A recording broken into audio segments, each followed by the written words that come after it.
Oh man, what's up, YouTube? Man, let's talk about it, man. Let's talk about fixing these Mavs before Game 4. This could be a sweet closeout game for the Warriors. I don't think it'd be. I think the Mavs will get this one, but I do want to take this opportunity to go ahead and talk about what I see going wrong with the Mavs. Well, I've been saying this for years, and not just about the Mavs and Luka. It's something I see that is problematic for the Mavs, and if they don't fix it early, it's going to cost them um, an opportunity to play in the finals. So we'll talk about what that is, and then I'll make a couple of comparisons, and I'll tell you what I see and all that good stuff. But um, if you're watching this from YouTube, make sure you subscribe. Make sure you hit that like button. Make sure you hit that share button as well. We definitely want to see your comments in the comment section, because they help us keep going, and keep the banter and the conversation going back and forth, because I want to see what y'all think. If y'all agree or disagree, you can do either, but just go ahead and do it in the comment section, or you can call in. It don't matter. I'll probably be on here not long, 15, 20 minutes. I just want to talk about that. But all right, so Dallas Mavericks, they got a 23-year-old young, really good player. I would even go and say he's reaching greatness. To be great, you have to do great things, and the greatest thing you can do is win. Win a championship. That's great. Putting up stats and numbers. Um, I don't know. It depending on the circumstances. I'm not necessarily going to give it the title of greatness.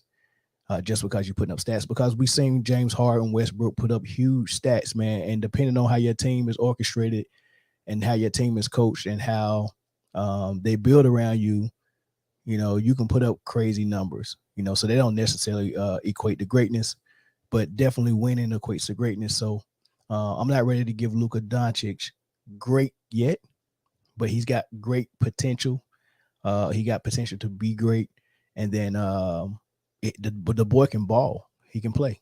And he's only 23. He's still learning, like he said.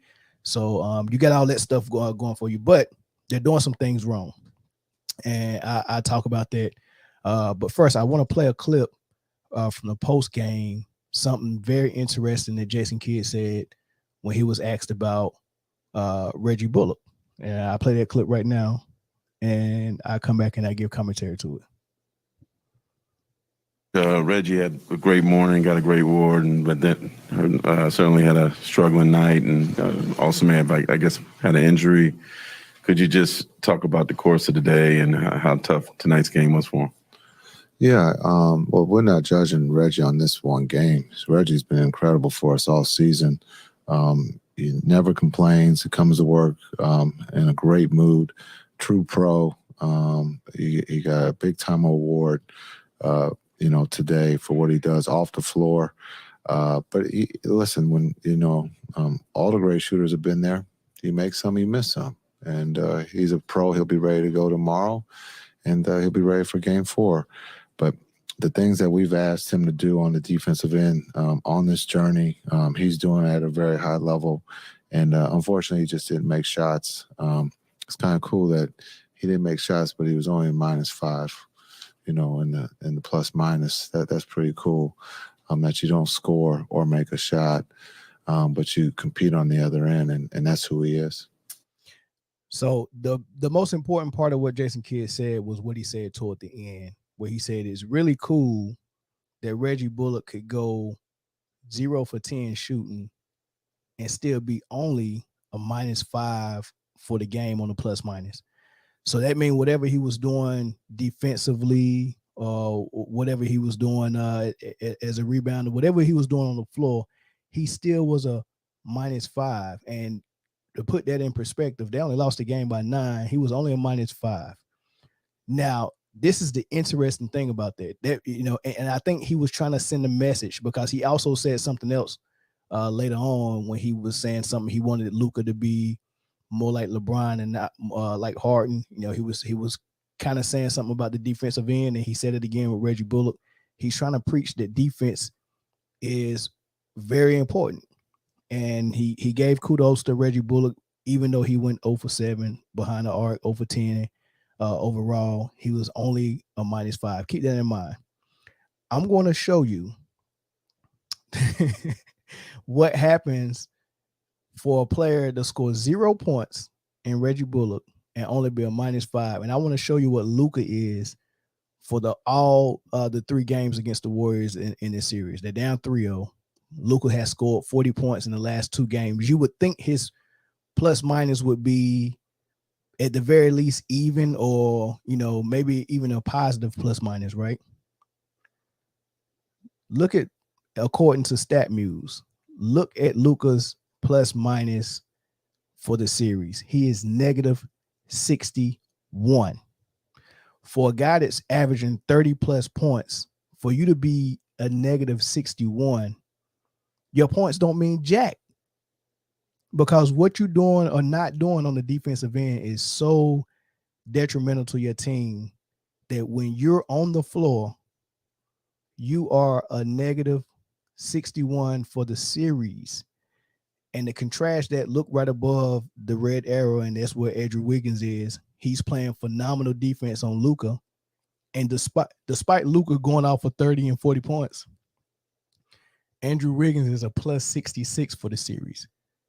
So you got Andrew Wiggins playing phenomenal defense on whoever he's guarding. Most of the time it's been Luka, and he's providing points. He had 27 points last game and a poster on Luka or whatever. So he's doing both those things on both ends of the floor. Luka is only doing things on one end of the floor and not even breaking even on the defensive end of the floor. He's actually in the negative for the series. So that is an interesting thing that Jason Kidd pointed out. Hey, man, you can say whatever you want about Bullock going 0 for 7, 0 for 10. The ball was only a -5 for the game. Luka in 3 games is -61. That's an average of close to 20, -20 per game. They're better off with him on the bench and running that, and that goes to show why they played so well against Utah with running that offense through Brunson when Luka was hurt. Right? So somebody asked me the other day, if you take Luka off the Mavericks team, what do you see the Mavericks at? I said I see them in the same position in the playoffs, and they probably would have beat Utah. They probably would not have beat Phoenix though. Right? But I see them in the same position because they would have ran a different offense through Brunson, and Brunson would have been averaging about 23, 24 points a game. They just would have ran a better offense. It would have been more team ball, more sharing, more defense. You don't have this guy giving up a basket on whoever he's guarding. Like whoever he's guarding it was another stat as well. Whoever Luka guarded against Golden State these 3 games, either got a layup or a dunk. Probably I want to say close to 60% of the time. So not only are you getting good shots, you're getting good shots at the rim, and it don't matter who he's guarding. So they're losing so much on the defensive end on the floor by having Luka on the floor that I don't care what numbers he's putting up, 40, 35, it ain't enough. And it reminds me of James Harden. Right? It reminds me of James Harden. I'll post this link in here if y'all want to join. Hold on. Let me do this real quick. All right, here we go. Let me throw that link in there. Somebody want to join. So the link is there. You probably won't see it on Facebook. You got to go and see it in the comment section from YouTube. I'm not even sure who that is, but yeah. So there you have it. I'm gonna go ahead and go into what I think the Dallas Mavericks should do. Of course, they can't do it before the game tonight, but I'm talking about like over the summer, what the conversation needs to be around their organization moving forward if they really want to be serious about winning. Because right now it seems like they're more serious about showcasing Luka and establishing him as a superstar, because that's going to be very marketable and very financially lucrative for Mark Cuban. to have someone that's the face of the league, you know what I'm saying? That's going to be very lucrative for Mark Cuban, and he knows that, so I wouldn't even be surprised if pressure is coming from ownership for coaches to allow Luka to run that type of offense, right? Because I know Rick Carlisle don't coach that type of offense. If you look at the history of Rick Carlisle, him in Indiana, or even just him in Dallas, how he ran everything with Dirk. He had J Kidd on his team, on a team that they won the championship with. J Kidd, JJ Barrera, Dirk, Deshaun Stevenson, Tyson Chandler, Pedro Stojakovic. Did I say Jason Terry, JJ Barrera? I think they had Caron Butler on their squad, but they didn't have a point guard doing what Luka is doing. Dirk didn't hog the ball as much as Lucas did, but they played good ball. They went to one championship, they blew it and lost to Miami Heat. Then the next year after that, they won 67 ball games. Dirk got an MVP out of it, and we thought that they was probably going to go right back to the championship. That was good enough to, but that was the, I believe, year where Golden State beat them. So they didn't make it that year, and then they added J Kidd later on, and that was the year they ended up going to the championship. So the Mavs, if you look at that whole little stint, Rick Carlisle didn't coach like that, but he did like that with Luka, and I could see that it was kind of annoying him a little bit, and I think that was partially part of the reason why he ended up resigning from the Mavs, because I don't think he wanted to run that Luka ball. Marvin, what's up? What's going on, bro? What's going on? What I say you disagree with? A whole lot. I'm just gonna let you keep talking. Okay. All right. Let's I mean, go I with got something to say, but I didn't think you was through. Well, go ahead. I'll let you say what you got to say real quick before I get into what I think the Mavs need to do. Go ahead. All right. First of all, I'm a Bull fan. I'm not a Maverick fan, so I ain't on here defending the Mavericks.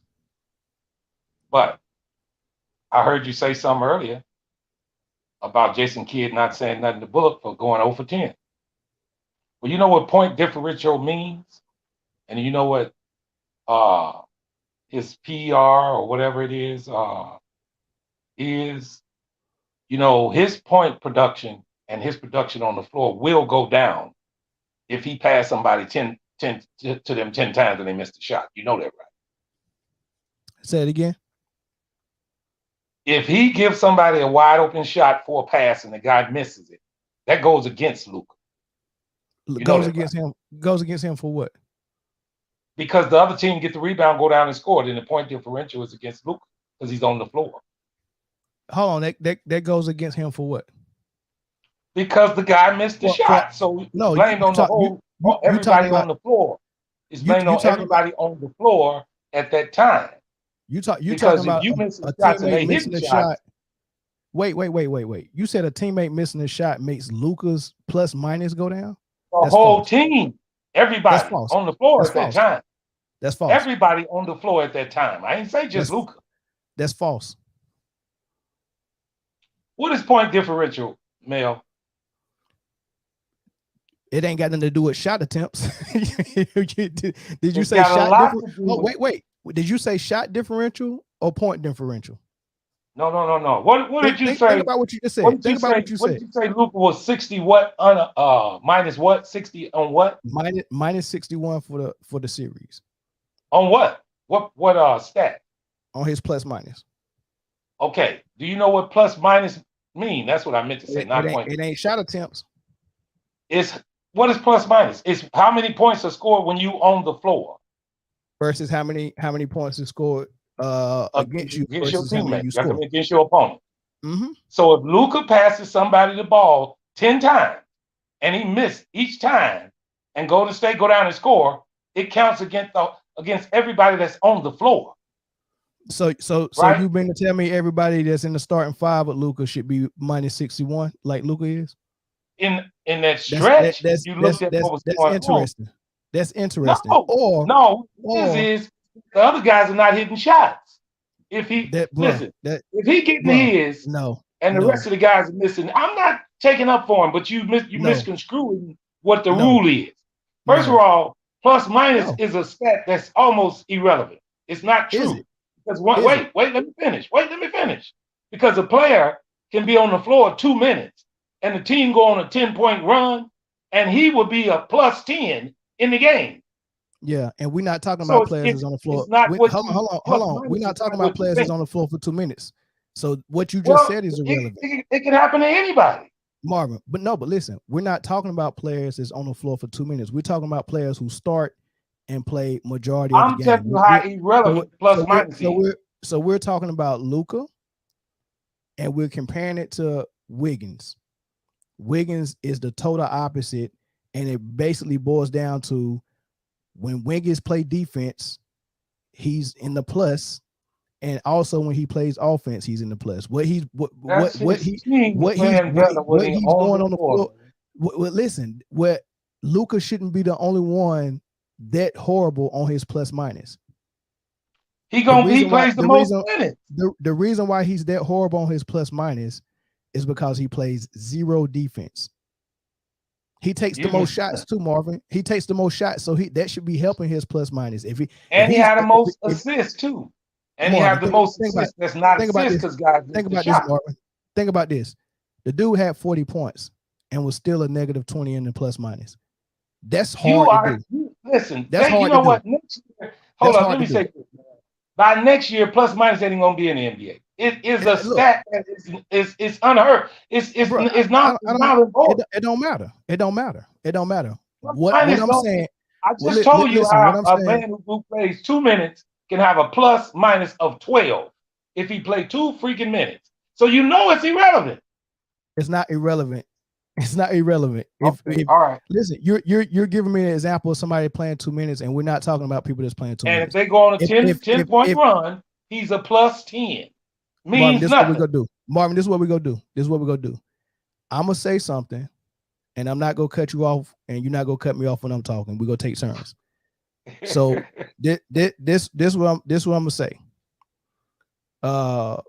You can't keep using the example of someone that plays 2 minutes because we're not talking about someone who plays 2 minutes. That's irrelevant. So that's done. We're talking about someone who's playing the whole game. My whole soliloquy I went on, if you listen to the whole thing, right? Reggie Bullock did not even hit a shot.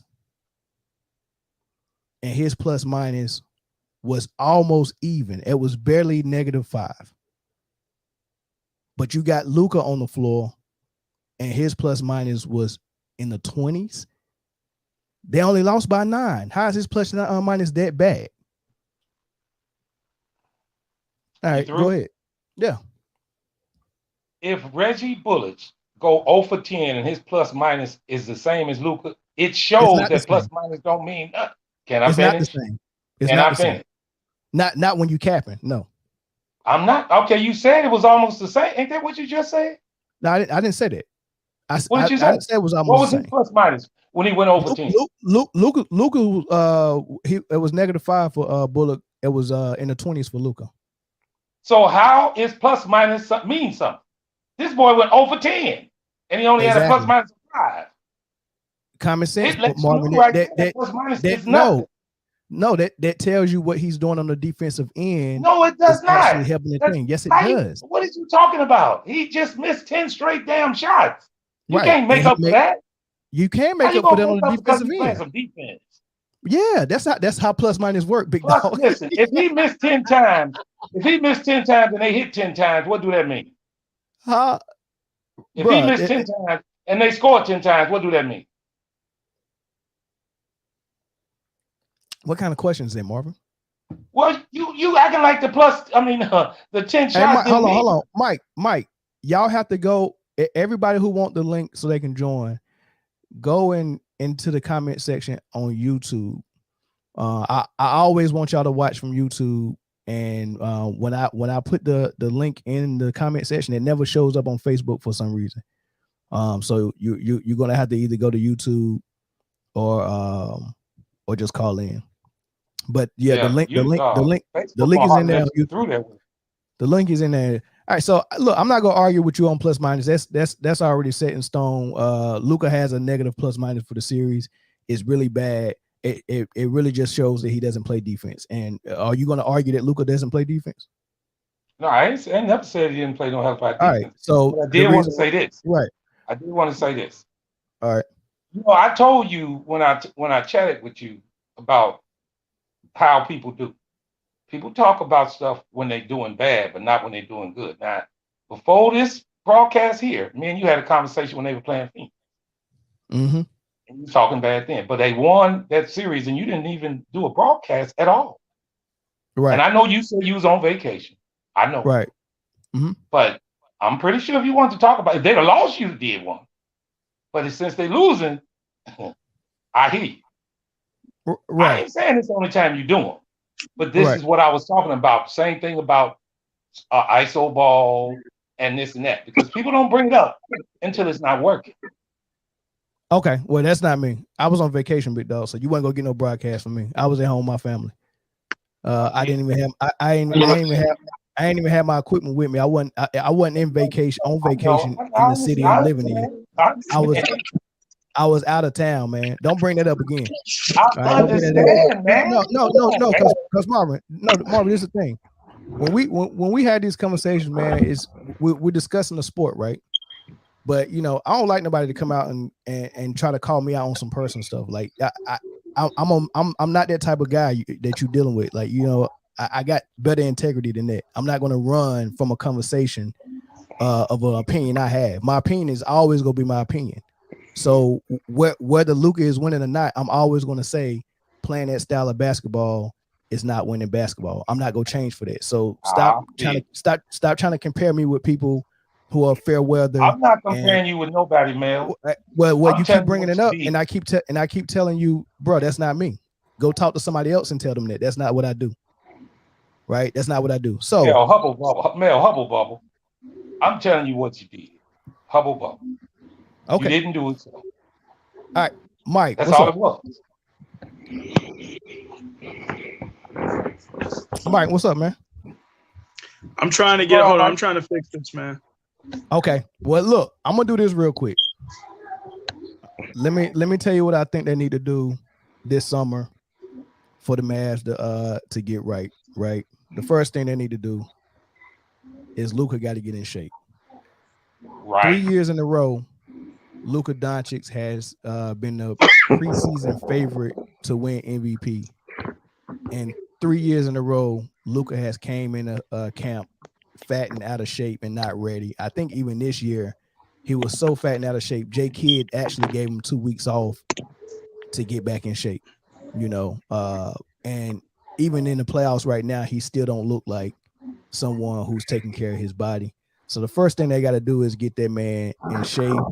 That James Harden dad bod should not be on a 23-year-old that's a professional athlete, right? So Charles Barkley, he early in his career he struggled with his weight, and he didn't get real serious about it until his first year in Phoenix, and that just happened to be the year that he won MVP and went to the finals and faced Michael Jordan and the Bulls. So he gonna have to get serious about his body, his weight, and all that good stuff. And until we see him do that, then I know Dallas is not serious about winning, and they're not talking to him and telling him what he needs to do. So that's the first thing they got to do. The second thing they got to do is they're gonna have to take the ball from Luka. He can't be the point guard anymore, right? Or he's gonna have to make a decision, because if he wants to be the point guard and dictate the offense and orchestrate everything on the floor, then he needs to find a primary scorer to go alongside him. He can't do both roles. He can't be the number one option for the scorer and also to be the one that got the ball all the time in his hand, trying to dictate the flow of the offense. Right? It really makes no sense to do that, right? So Luka got to come off the ball. They already got Bronson there, who's a good point guard. So he needs to be an actual point guard while Luka just concentrate on scoring. and in that way he might be able to give enough effort on defense, right? So coming off the ball is just as important as him getting in shape, and letting someone else facilitate the offense, right? So once he comes off the ball and they got a real point guard, they need to abandon Luka ball, ISO ball, Kylie Watson basketball, Tom Shepard basketball, shadow boxing, 1-on-5, 5-man out, all that, whatever you want to call it, they need to abandon it. It's done with. Don't do it ever again. I don't ever want to see Luka running the point. I don't ever want to see him doing high screen and roll for 4 quarters. All that stuff is dead. Install a real offense, right? Where Luka is gonna score in a variety of ways, not just one way where he's high screening and rolling, and either he's going to the rim or stepping back for a 3. Like that's nonsense. Like Luka is good enough and skilled enough. I need to be able to see him come off a screen in a catch and shoot. I need to see him in the low post or the mid post. I need to see him be the screen man for somebody like Bronson. I need to see him in catch and shoot situations for the 3. All those things, man. If he's looking at someone to watch who has a similar skill set, a similar body, same build, same height. If he was looking for someone to study, he needs to look at Paul Pierce and see how he worked with the Boston Big 3 while Rondo was running the point. I'm pretty sure Bronson can at least fill Rondo's shoes and probably give you more points as well. So if they can model their offense after what Boston did, they can use some of their shooters like they use Ray Allen and Luka can play the Paul Pierce role. I think that's a perfect example for him. So they need a real offense that's not Luka ball. But in the fourth quarter, they can use Luka ball because Luka is so good. So they can give him the ball in the fourth quarter and say, get us a point. They can do it to stop a run in the middle of a game. They can do it to get a desperation point. Hey, we need a basket. Go save us. So you can do a little bit of hero ball or a little bit of Luka ball, but you can't do it for 4 quarters. So they need to reserve that for only when they need it. And that's what Kobe and Michael Jordan did. They ran triangle offense all 4 quarters, but if they really needed a point or a bucket, they'll go to Michael Jordan and say, hey, everybody get out the way, right? So they can do that.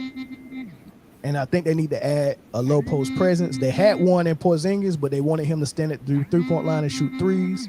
So this time when they get one, they need to actually utilize him and not just have him setting screens up top and standing at the 3-point line shooting 3s. They need to actually utilize it. Somebody like DeAndre Ayton or something like that. If they get lucky to get him, maybe, I don't know. I know Phoenix might be looking to trade him or something like that. But a low post presence will help them out.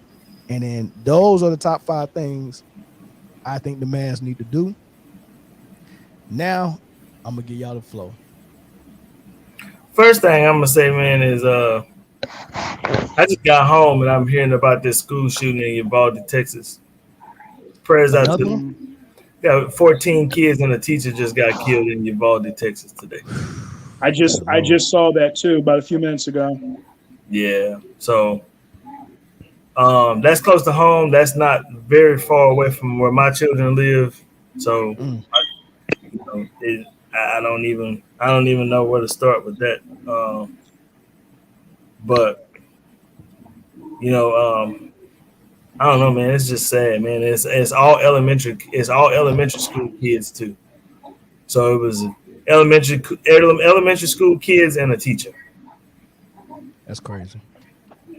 So, do they have a motive yet? That's what I'm about to ask. Yeah. So there's no motive. As soon as we get off of here. Yeah, there's no motive. It's all over. It's on CNN. It's on everything right now. They all breaking news all on.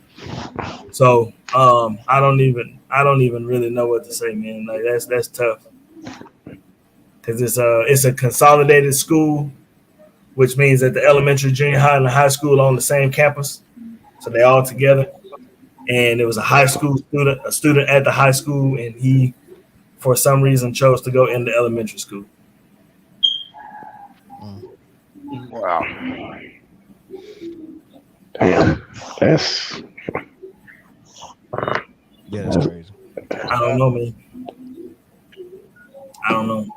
So, prayers out to the people in your body. I was about to say, I know Mel got kids. I know you got kids, dude. Yeah. Marvin, you and I don't know who that else is, but do y'all have kids as well? Yeah, I got 4. Yeah, I got a couple. I don't have none of my own, but I got a couple of stepsons that's older right now. But that is just terrible news, man. It's crazy out here. Yeah, man. This is ridiculous. You know, they've talked in the past about, you know, it's one thing, you know, how they have the school resource officers and stuff. They're supposed to patrol and things like that. But they've also talked about arming teachers. Yeah, like certain teachers that, you know, are in the school. Like, how do you guys feel about that? Well, so my girlfriend is a school teacher. I'm looking at this now. And I just got off the phone with her because she was the one that was kind of telling me about it. And then because I've been on the road all day, so I bought it up, and it's everywhere. And I told her, I said, babe, like, you need a gun. You know what I mean? And she was like, what people, she said, I don't think people really understand that. She was like, we practice this all the time. She was like, but the human aspect is never thought of. She was like, because if something happens in this school, we're dealing with little kids. They're going to be crying and screaming and everything. They're going to want their mama. All this training is going to go out the window. They're not like adults. You know what I mean? Like, you can train them, but when it really hits the fan, what's going to happen?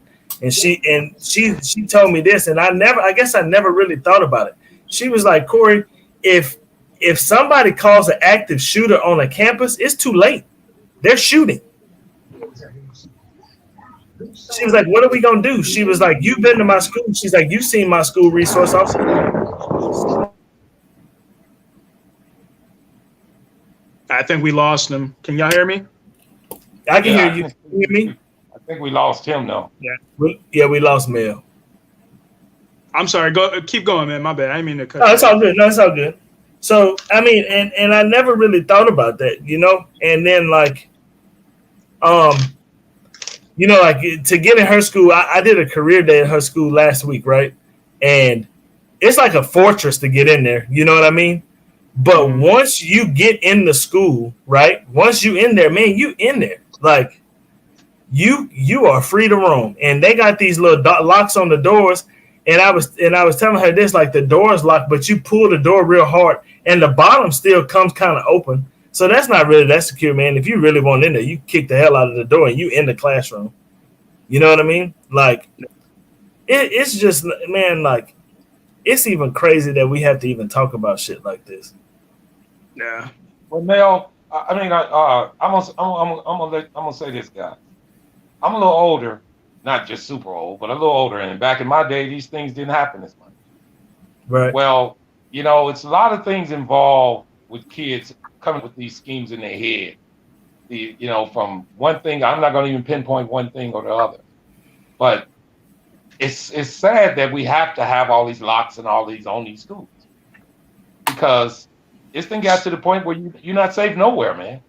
So, I mean, I'm like you. I want to give prayers out to all of the families and all the victims in this, man. But then an 18-year-old does it. The grades were from 2nd grade to 4th grade, guys. You know, this is sad, man. You know, I mean, ain't nothing he can even say. He didn't make it either. The shooter, they ended up killing him. But what you got against 2nd and 4th grade? I mean, come on, man. And what part of Texas was this again?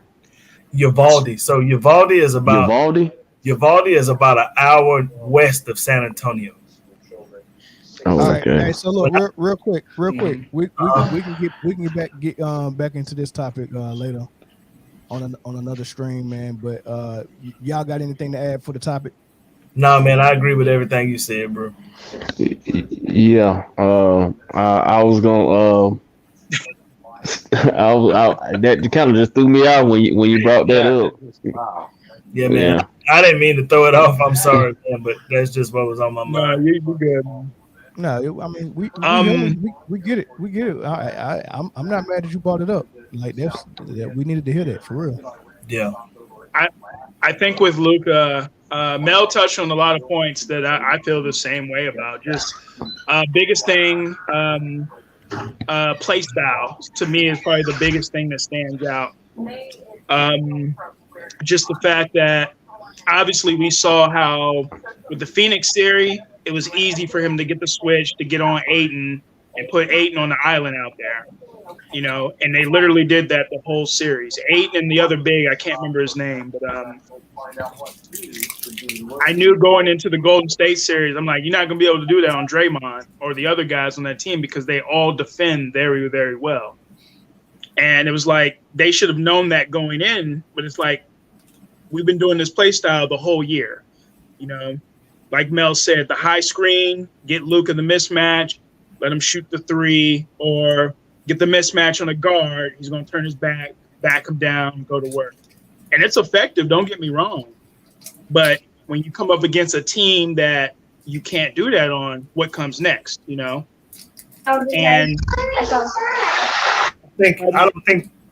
don't think peaks and the valleys of one team should revolve around one player. If that player, then we're hot. Sure. If that cut your TV. Cut your TV off in the background. My bad, Corey. Go ahead. No, if that one player is hot, then the team is hot. If that one player is cold, then the team is cold. Like it shouldn't be like that. Because me personally, this is my own personal opinion, and I am a Dallas Mavericks dude. This is my team. This is the team that I grew up rooting for. Through and through, I'm a Mavericks fan, no matter what. But I think the best basketball they played this playoffs is when Luka was hurt when they played. I agree. I totally agree. They played some good basketball against you. Like the tempo is so much quicker when Luka is not with the ball. And it sucks. And and I'm watching Dinwiddie and Michael Finney-Smith and Jalen, not really Jalen Brunson, because Jalen Brunson can kind of create his own things too, right? But just the role players, Maxi Keebler, all these guys that were big in this last series. Luka is holding the ball to where they got like 3 seconds on the shot clock. Yeah. How do you feel about this graphic? How you feel about this graphic right here, Corey? For the series against the Warriors, Luka is a -61. Yeah. There's no doubt about it. What they put up a stat Wednesday. I was listening to the radio on the way home from the game after game 3. And I think for the series, they said something about he was 9 of 33 from 3-point range for the series. Yeah. I described it earlier how I think I was talking to you when I said this, but I'm gonna say it again so everybody can hear it. But see, Luka has this freedom, and he has the whole floor at his disposal, and he's got the ball. Right. So pretty much what the coaches and the offense is saying is, Luka, here's the ball, it's yours. Do with it whatever you want, and you got the whole floor to do with it. And we go give you 30 to 35 shots a game, right? To do it. I mean, and you can take these shots at any time. You can take these shots from wherever you want to. It can be 3, it can be half court, it can be like you can just do the world is your oyster. You can do whatever you want. Right. And I'm not a basketball dude, Mel, but you're a basketball guy. You know what I mean? And I might be wrong for thinking this. The Mavs are crashing the boards, right? But long shots equal long rebounds. Correct. So if you crash the board, like it's not doing any good because the ball is going over your head. Yeah. So look, you tell your best player that you have the ball and the whole court and the whole offense, you can do whatever you want, but then you tell his teammates the only thing you can do is catch and shoot when he passes it to you. You get the residual. And you have to make it. Because if you off for a game, they go blame you for losing that game. Meanwhile, here's this guy that done took 40 shots to get 40 points, and they're trying to make it seem like he's the next coming of Christ. Yeah, I mean, and it's all good, man, when it's working. But when it's bad, it's bad. Like it's bad. Like the other day they were up at the half. Game 2, they were up 25 at the half, something like that. Yeah. And then they go 7 minutes without scoring. The next thing you know, they down by 4. You see what I'm saying? And he just throwing up bullshit. You know what I'm saying? And I'm like, why do you keep doing this? You got players that are open. You got the mismatch involved. Brunson is standing there on Draymond Green just clapping like, hey, like, give me the damn ball. You know what I'm saying? He's been working Draymond all series. And you don't really get to see it because he only averaging like 6-7 points, where he did have 26 in the last game. But, like, there's so many opportunities that they're missing. Dwight Powell is standing up underneath the goal sometimes by himself. I be wondering why they don't call 3 seconds on his ass. It's frustrating as a teammate, man, but they're not going to come out and say they frustrated. But, I mean, only person who came out and was like, this is BS is Porzingis, and they shipped him up out of there. Yeah, I mean, and with like, and you know, me and you was talking about Porzingis, and I gave Porzingis a hard time in our message just because I was talking shit to you. You know what I'm saying? But Porzingis, you could tell they were kind of frustrated with each other because there were so many times where Porzingis would be standing there alone for a 3, and he can shoot. You understand what I'm saying? He's a shooter, and he's just alone for the 3. He's just standing there alone. But you have this scorer with the ball that's the point guard, right? And that's the man. Look, that's not the mentality to have. You know, at least LeBron is a facilitator. Mm-hmm. At least. Well, look, I don't even like when LeBron was doing it. I don't either. I don't like the offense. I don't like the offense in general. But I feel like you got to choose one. Yeah, I feel like you got to choose one. Don't be the point guard and the primary scorer. But LeBron tried to do that same thing that Luka is doing in Cleveland, and he couldn't win with it. Right. He first of all, he couldn't get past Boston at first. Oh no, he couldn't get past Detroit at first. Right. Then he finally got past them. Then he couldn't get past Boston. Then finally got past Boston. And then he met San Antonio in the finals. The most fundamentally sound team ever. which is basically what the Warriors is doing to Luka right now. Yes, you can't win with that play style. However, look, then he gave it one more shot, and then Orlando Magic and Dwight Howard and Turkoglu embarrassed him and sent him home. He was like, man, I can't win like this, and he went and joined the super team. So basically, what Luka has to do if he's playing the same exact style LeBron was playing, if you want to make it work, you got to join a super team. You have to form. That's the only way you can make it work is form a super team, and it might even work then because you're not as good as LeBron. Right, LeBron is 10 times better than him. Plus, LeBron played defense back then. LeBron, and LeBron is definitely more athletic because Luka. And the thing that pisses me off is that, and it don't really piss me off. It just frustrates the shit out of me because I love Luka as a player. I think he's a fantastic basketball player. However, his game is different, right? It's a slow, it's a methodical game. He's very crafty, right? But like Paul Pierce. If I'm cold, right? If I'm cold, I have to have the common sense to think to myself, okay, it's not working for me today. I need to get somebody hot. You know what I mean? Like I need to do what I need to do. I need to penetrate, kick, do whatever I need to do to get somebody hot. And that's not in his repertoire. It's not. If you are a point guard, that's how your mentality should be. Yep. Like how you got to have some type of bipolar split personality to be. I want to get my teammates involved. Oh, and I'm gonna call my own number and I got the green light. That just don't even make sense. A quick question to jump in here, and I hate using LeBron as an example, but you know how with all the different coaches LeBron has had through his career, but yet he still plays his style of basketball.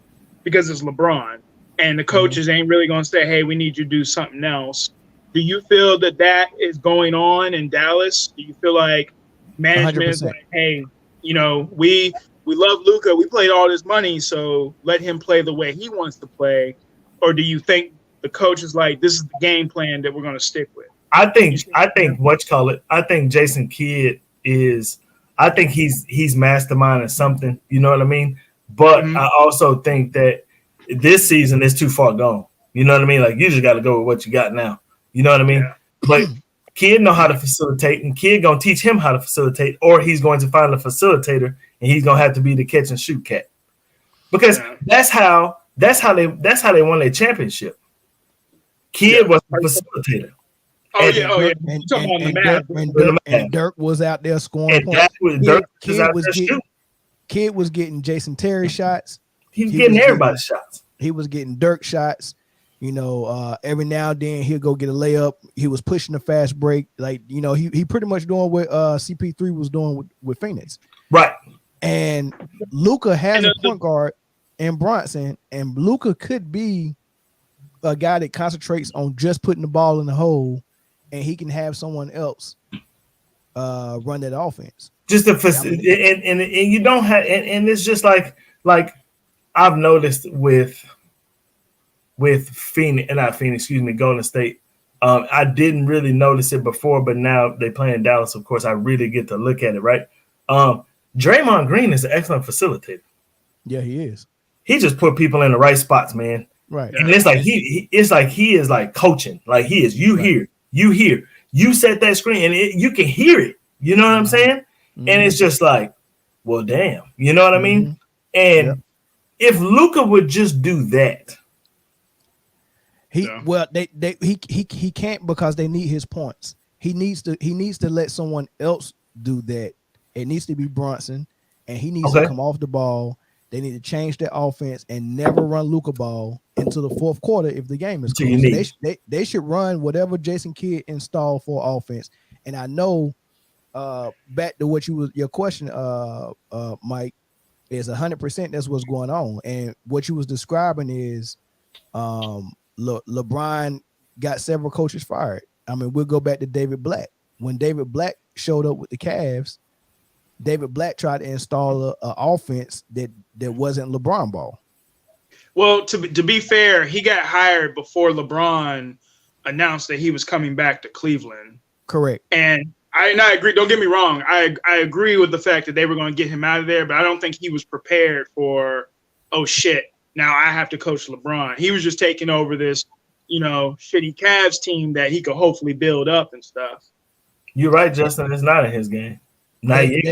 They still got to the finals with Black, and then the next year they still was like number 2 in the East before he got fired, right? So LeBron was like, "Look, I'm not trying to get coached by this dude that's never been in the NBA before."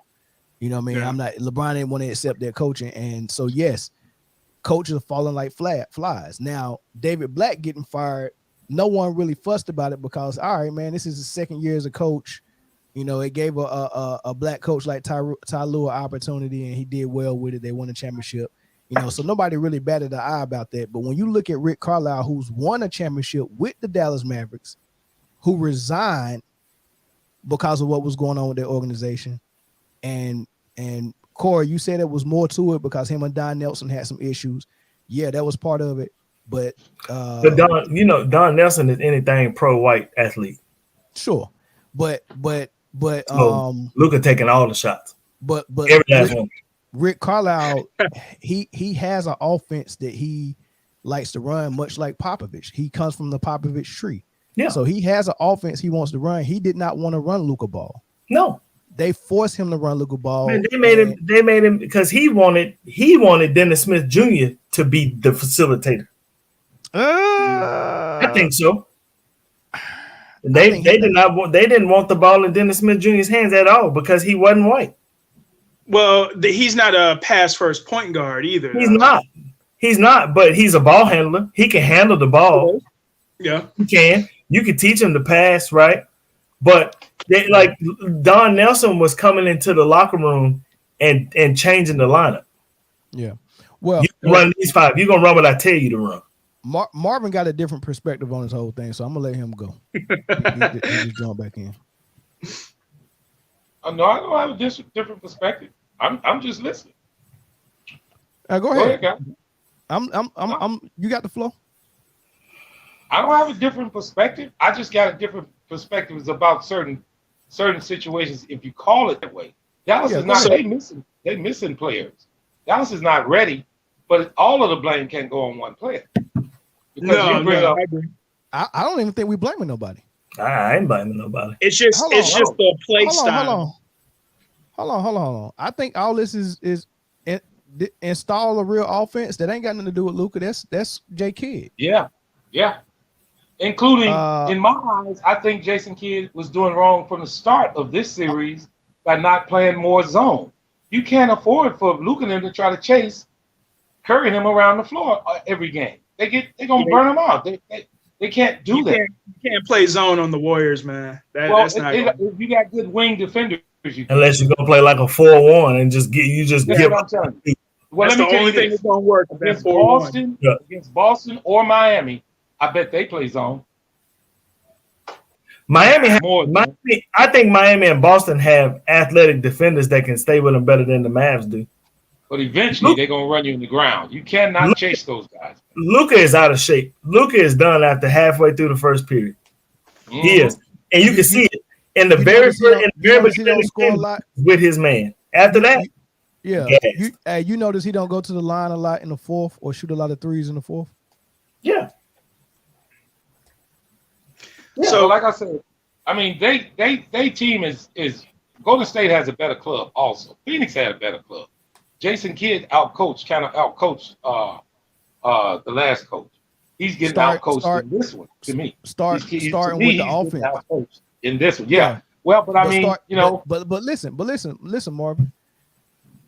The Warriors look like they outcoach a lot of people because the Warriors have a team-oriented, share the ball offense, equal opportunity. Everybody can make a play for themselves or others, right? They always look like they was out coaching LeBron's teams because LeBron ran that same Luka ball.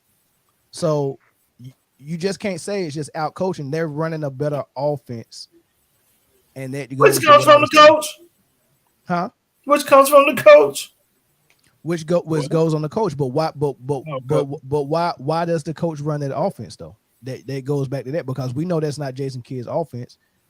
We seen the offense that Jay Kidd coach the Brooklyn Nets. They had Deron Williams at the point. They had Brook Lopez. They had Paul Pierce. They had Kevin Garnett. They had Joe Johnson. I seen that offense. It wasn't LeBron ball or Luka ball. I seen him coach Giannis. They didn't run LeBron or Luka ball with Giannis, right? Why is he doing it now? I seen Jay Kidd with the Lakers when they won in the bubble. I'm telling you, when Luka was out of the offense, right? When he was out of the offense, I believe you saw Jason Kidd's offense. I agree with you. I'm gonna say this: as long as Luka is there, it's always. I don't care who the coach is. It's always gonna be Luka's offense and what Luka want to do. So I feel like what they need to do is say, if they want to win, Mark Cuban, hey, you done had how many seasons with Luka? It's not gonna work that way. We're gonna have to find a different way. I mean, he still can be the scorer. He can still be the primary. You know what I'm saying? He still can do all that. Be the primary. It just can't run through him. It just can't. Yeah, that's what I'm saying. Because I mean, a good point, Gordon. This dude is cold, right? I'm gonna start distributing the ball elsewhere, right? Yeah. Until he get his mind right. You know what I mean? Now it's just Luka hold on to the ball with 3 seconds, and either he gonna force up a shot, force up a layup, or he gonna send a pass to somebody, and they got 2 seconds to make a decision. You can't make no dribble. You got to catch it and shoot it. And if you miss it, you ain't shot for the last 10 minutes because he done took all the shots for 10 minutes. Yeah. And Corey, playing point guard is a lot like playing quarterback, man. That's why, I know that. It's just like that. As a quarterback, you gotta know your personnel. Sometimes they like the ball here, sometimes they like it there. You know what I mean? You know what they're good at. And it's like you can't tell a receiver, look, I'm gonna do read option all game. And I'm gonna tuck it and run it all game, and every now and then I'm gonna throw you a go route. But you ain't running no other routes. You ain't running no slants. You ain't running no outs. You ain't running no stop and go. Like you just doing go routes all game, and you might get it, you might not. And when I throw it to you, you better catch it. And it's like we're playing quarterback, man. Like, bro, I'm not stupid, and I'm very honest with myself when I'm playing ball. If I'm feeling it, bro, I'm on. Like, just let me go. You know what I'm saying? Let me do it. But if I'm off, right, I have to do something. I have to make an adjustment to get myself back on. I need some short completions. I need some screens. I need something just to kind of get me back into a rhythm. You understand what I'm saying? I got to do something to get me back into a rhythm. Right. I'm not just going to keep trying to force deep balls into a deep cover 2 with the safeties 15 yards off the ball. I'm not going to do that. And that's what Luka is doing by telling his guys, look, catch the ball and shoot it, and you got to make it. I agree. And you got players like Brunson. They got post skills. He's got penetration skills. He got a little catch and shoot too, but he can do some stuff with the ball. You got to know when to say, you know what, let me let Brunson dance for half this quarter. Yeah, just let me stand back and watch this dude work. Yeah, you understand what I'm saying? But you have to be willing to do that. And right now he's not. Okay, I'm glad you said that because I don't think he's willing to do that, and it's gonna take some time. I think it's gonna take a couple seasons of him getting almost there or getting swept to say, bro, this ain't working. And I think that another thing that the Warriors are doing that is super smart, man. And I really realize it when you're sitting there and you looking at it, and you're not just watching on TV, you're looking at it. Bro, they are rotating defenders on his ass because he's out of shape. Yep. Let's put somebody fresh on his ass right now. You feel me? And he paying the price for it. He's sucking there. And Wiggins eating his lunch. I would say, yeah, I think that's another thing that's really doing is somebody going at him. It's like, you know what I'm saying? Yeah, you might be getting yours on the offense end, but you're going to come right back at you to make you play defense. They're making him play defense or attempt to play defense. I was just about to say that because it seemed like in the series, Wiggins, they told Wiggins, like, hey, if you get an opportunity, if it feels right, go at his ass. Make him work. And that's what Wiggins has been doing. The whole series. Busting that ass. It's smart. Yeah. Oh, yeah. It's super smart. And he's got to come off that ball. Which one you think are better suited for him? Do you think he needs to be a point guard like J. Kidd and they need to find a score? Or should he be the scorer and they need to let somebody else be the point guard? I think they need to find another score, and then once they shift into the mode, then he can be the scorer. But they need one more score. They need a wing or a big.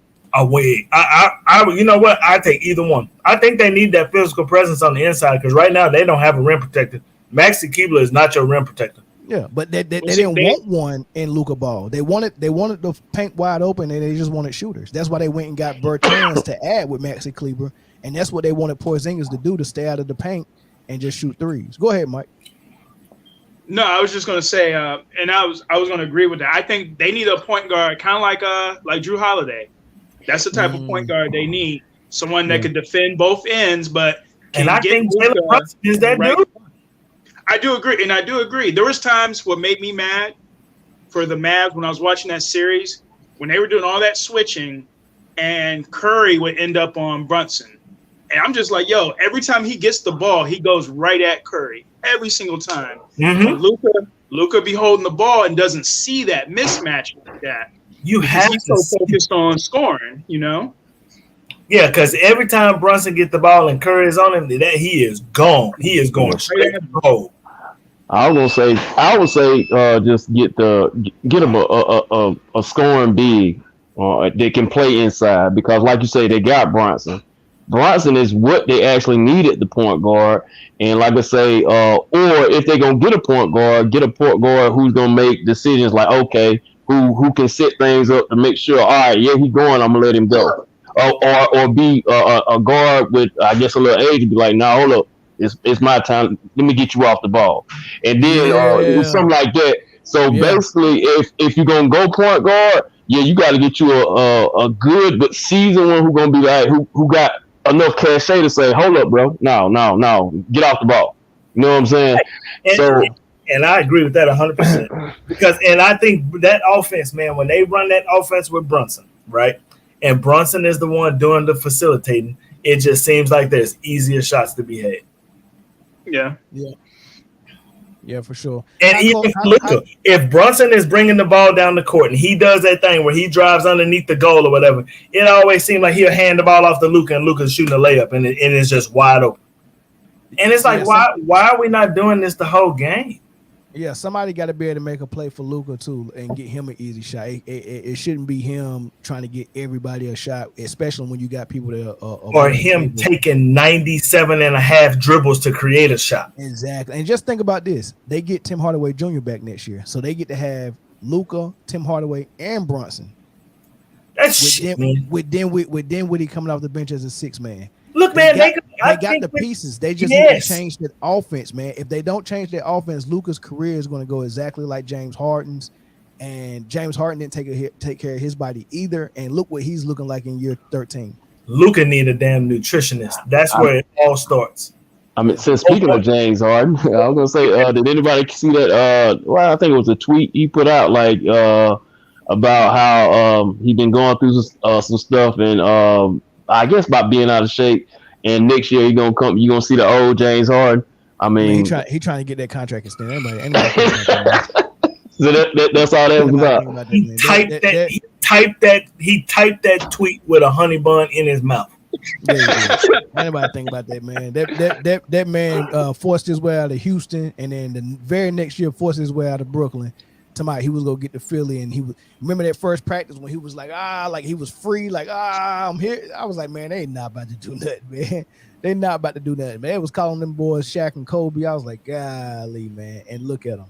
I predicted that, by the way. But who am I? I'm just a bald black guy. You ain't gotta listen to me. I don't know. I don't know if you remember me saying this, Mel. I remember I said if anybody was gonna win their championships, they needed to win them last year, because this year it was gonna be Golden State was gonna be healthy and it was gonna be them all over again. I do remember you saying something. And I sure hate it got to be against the Mavericks, but it is what it is, bro. Speaking of Golden State, what's up with Wiseman? Is he hurt? Well, I mean, I don't know. It's just like Keith Poole or whatever, not Poole. Otto Porter Jr. Yeah, he hurt himself running down the court. I was like, I thought he was supposed to be coming back. It don't look like he gonna get no spin this year. Yeah. Like they don't even really talk about him no more. Otto Porter not playing tonight either. I know one thing. Them boys gonna be a lot of trouble once Kuminga get going and Wiseman get going, and they got Poole. I mean, they literally can keep those guys. If none of them don't want some money when their contract is up, they can keep those guys. And once Steph and Clay's contract and Draymond Green contract is over, they take less money and they can start retooling just like a college basketball team and be like, all right, this is our next big three: Poole, Kuminga, Wiseman. They literally can do that, man. They set themselves up pretty good. Look, man, I would say this. I would say one thing about Golden State, man, and I never shy away from it, because real I recognize the realness of it. They have put together an organization that is really, really good, and they've done it just in-house, basically, with the exception of a couple of years with Durant, right? But they still in the same position without Durant. Well, Durant helped them get in that position because Durant left in free agency, right? However, to help them out, he let them do a sign and trade, so they end up getting D'Angelo Russell. I remember that. Instead of Kevin Durant just signing with the Nets, they was able to get D'Angelo Russell in the sign and trade, and D'Angelo Russell is what they used to get Wiggins. Yeah, like whoever the general manager, whoever is running it, running the ins and outs of the organization, man, they are doing a phenomenal job, setting a model that the whole NBA need to follow. Yeah. They trying to. Hey, Marvin, you keep coming in and out, man. I kind of want to hear your thoughts on this bad offense. This Luka ball they running, man. You like it. I was gonna say, I ain't gonna lie. That's the reason why I came back. Because this dude came in telling me I'm blaming one player and I'm wrong, and I only talk about Luka ball when they lose. I'm like, what? Look, well, that's a lot of times. Because they lose a lot. Luka ball don't really work. They needed a whole referee team to help them get past Phoenix. Come on, man. Blowed out. Now. I want to know how this Luka ball. I want to know how this Luka ball is a good thing. Referee don't have shots go in the bucket. Hey, explain to me how Tom Shepard ball is a good thing. It's not. But I mean, to me, it's not even that offense. That's the problem right now. You cannot come out in the first half and shoot 57% from the floor, and then in the second half shoot 22 and think you're gonna win a basketball game. You have to make shots. But Corey, we just talked about this. If you got 5 men on the court and one man has the freedom of the whole floor, but the other 4, they can only stand by the 3-point line and wait for a pass. Agreed. How can someone come out for an entire playoffs and put it this way? Maxi Kleber pump fake, took 2 dribbles and got a layup 2 games ago. Reggie Miller said, believe it or not, that's his first layup the entire playoffs. Not Maxi Kleber, but Bertans. Bertans has shot nothing but threes, and I'm pretty sure it's very similar for Kleber too. Shot nothing. They're both 6'11" guys, and they're shot nothing but threes. Not one post up, not one layup, none of that. Their first layup was 2 games ago. So here's my thing. When Luka comes off the court, right? Because Luka sat out a lot in game 3. He did because he got cold and Jason Kidd pulled him to try to save it. So you bring the other 5 in, and the offense is working, and they missing wide open shots. Shots. No rhythm. But guess what happened? Guess what happened if Luka missed wide open shots? Because he was missing a lot of wide open too. Yeah, he still got the green light to take any shot he wants. You're gonna shoot him again. You got to be able. There's no look. Then Luka is your point guard. How often you see Luka run the fast break? Never. The fat boy don't run the fast break because that's why I said the number one thing that that the Dallas Mavericks need, the number one thing, and I think 2, 3, 4, and 5 will be better once 1 is taken care of. Is he needs a damn nutritionist and he need to get his fat ass in shape. That's true. That's true. If not, y'all got James Harden 2.0. No, I had to ask this question: what is in shape for Luka? Because I mean, yes, he's a little bigger, but he still always moved and seemed like moved and worked at the pace that he's working at. So I think the pace that he works at is that he's learned to work with that with what he's got. I don't think Luka ever been in shape. Oh, okay. I guess you have to. I told you his model. The model for his career and game is going to be Paul Pierce as far as how you play, and as far as that type of body type to try to stay in shape, he's going to have to look at Carmelo's diet. And Carmelo stopped eating meat. Yeah, he stopped eating meat. He needs a nutritionist. He needs a personal trainer, not the Mavericks trainer. He needs his own personal trainer, and he needs to go and get himself in shape. And then once you get in shape, it's not time to celebrate with a 12-pack. It's time to stay in shape. Did you see that picture they took of before game 2 with that bill? Yeah, with the bill. Yeah. Him and Boban out drinking beer, eating big ass pastries and drinking beer. Bro, that's him. But nobody is not in his off the court stuff is affecting his on the court play. Right, Marv, he's young enough to change it.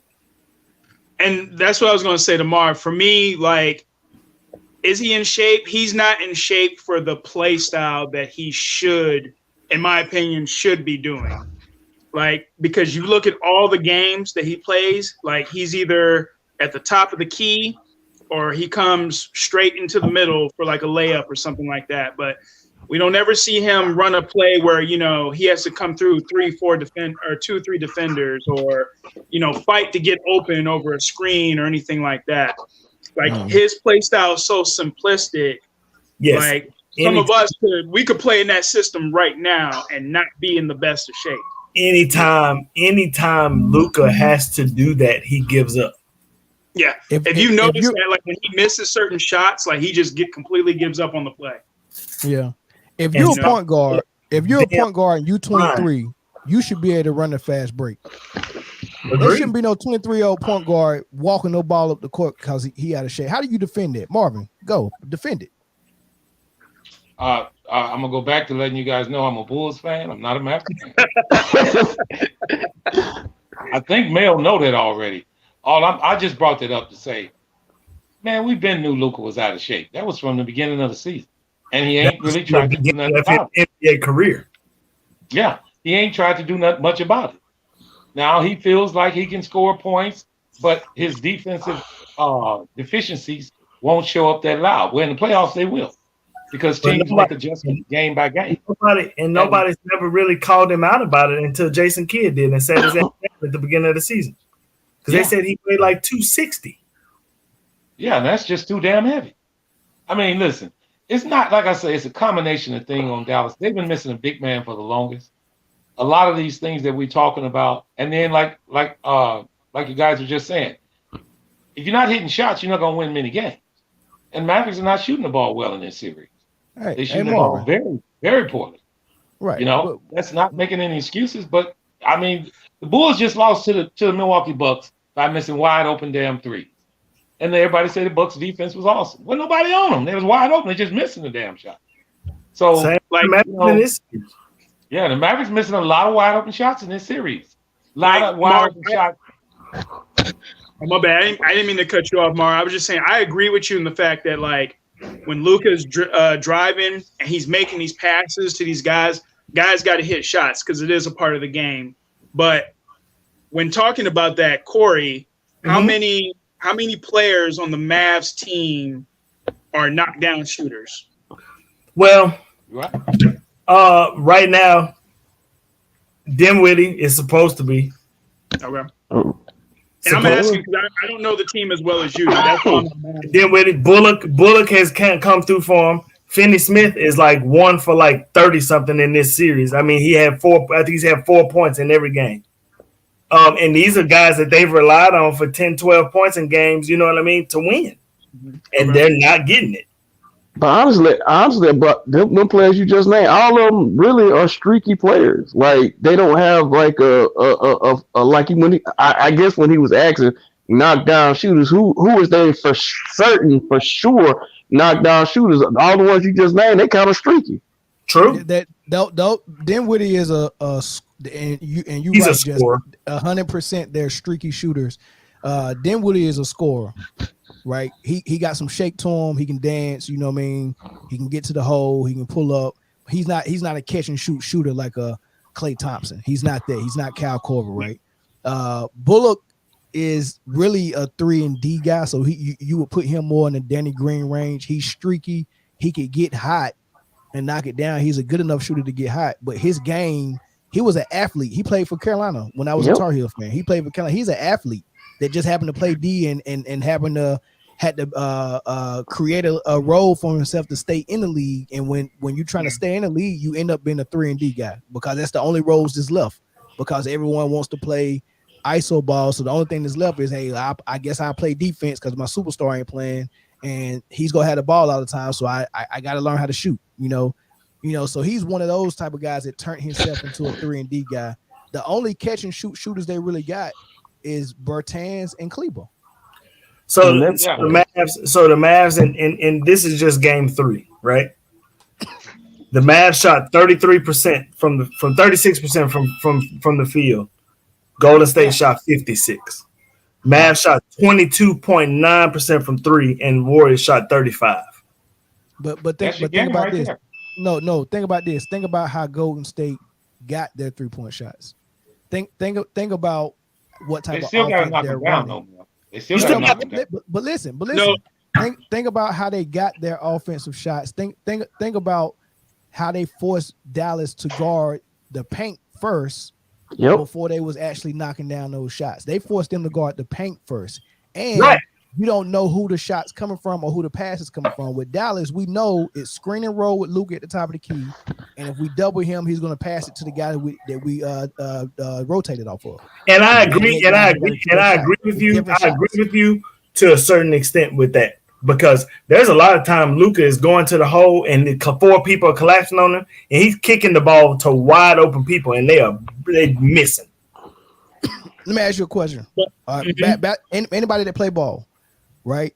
What is the number two, 1 and 2 things that if you're missing your jump shots, that's going to help you? You got to see the ball go in the hole twice. So getting to the free throw line and knocking down a free throw sometimes it get you, or getting a layup. Okay. Go. You just looked at the stats for game 3. Go to the points in the paint. And Reggie Miller brought that up in game 2. No, it was 3. It was game 3. So, I was looking at the stats. Like everything that they shot was from 3. They had like 3 or 4 shots from the paint. They're not trying to get in the paint. So what they're basically telling, think about it. Bullock was 0 for 10. Out of those 10 shots, 7 was threes. Man, listen. The ones that wasn't threes, his foot was probably on the line. But this is the thing that I'm saying. Like, you're telling him in this offense. But Corey, you're telling him in this offense, you can't get nothing but threes off of Luka's passes. You can't get no post up. I'm not gonna bring you off no screen, no fade, no post, none of that. First of all, layups. We don't even run a fast break. First of all, Luka ain't passing the ball 10 times to one person. That's the first thing. So some of them passes came from somebody else. That's not happening. That's the first thing.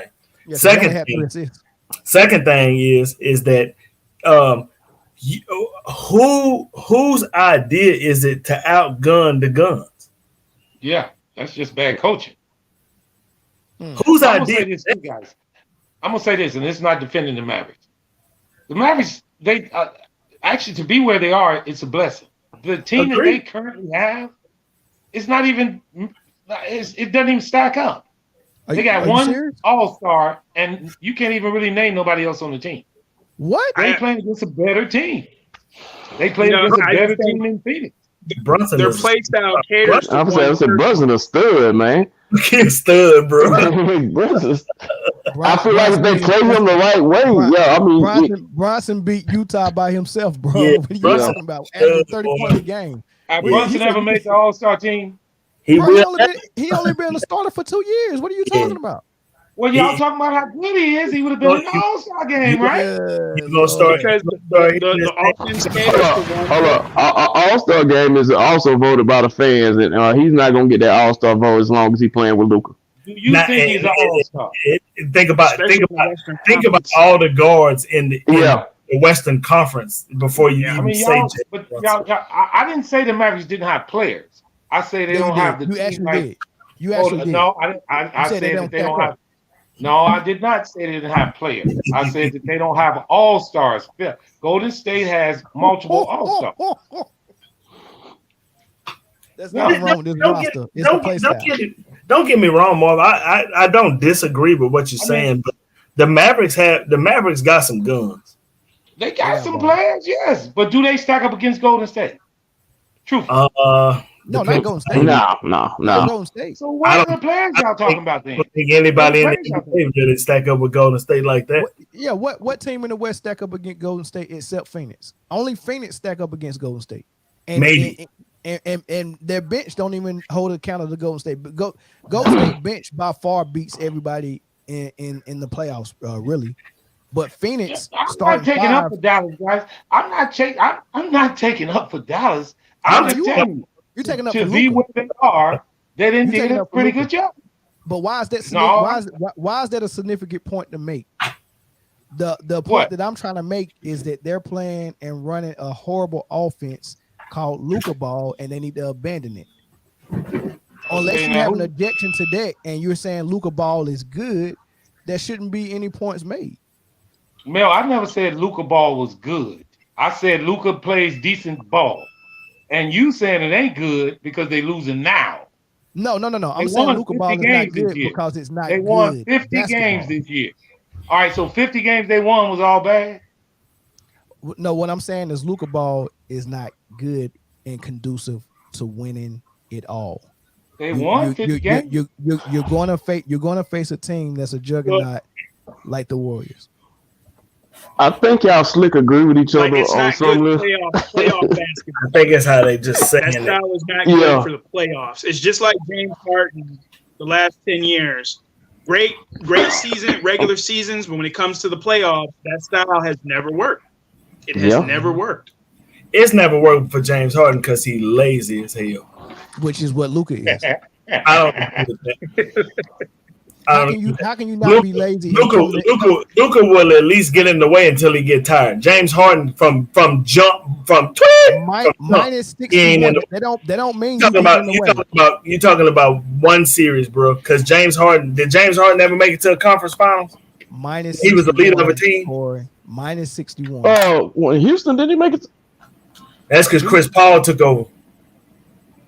James Harden made it to the conference finals. Yeah, I'm gonna say it. But Houston against the Warriors. Because every time James Harden get deep into the playoffs, James Harden, you can't even find him no more. He don't even want the ball no more. He throw it away. Luka don't do that. He gonna keep shooting. He gonna shoot till the lights go out. Well, what you said was lazy, and the same way that James Harden is lazy, as in he doesn't play defense, is the same way that Luka is lazy and he don't play defense. The same way that James Harden is lazy, as in it's not the same. He don't take care of his body in the offseason. It's the same. I agree with that. Luka is lazy because Luka has come back out of shape 2 years in a row. I agree with that. In training camp, Luka, that's lazy. Luka try to get in the way. James Harden don't even get in the way. Luka don't try to get in the way. Yeah, he do. He don't try to get in the way. Yes, he does.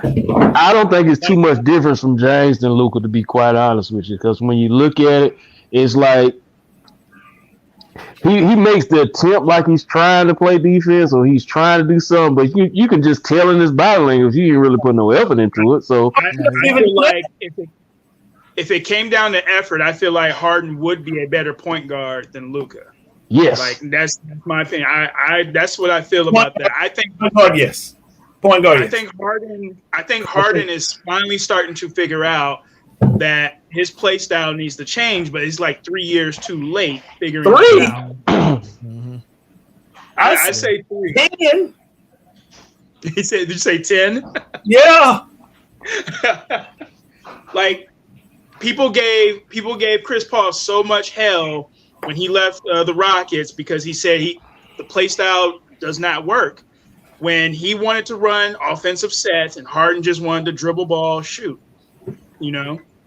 And you see what happened. You see who has done better, even though neither one of them has won anything. You see who's done better since they've split. Anytime you see a team give a superstar the ball and force a pure point guard to play off the ball, you know something ain't right. I've seen the Lakers make Rondo play off the ball. Yes. I've seen the Rockets make CP3 play off the ball. And I'm watching the Mavs make Brunson play off the ball. If you got a pure point guard, you don't give your best player the ball and make the point guard adjust and turn into a shooting guard. That's just not good.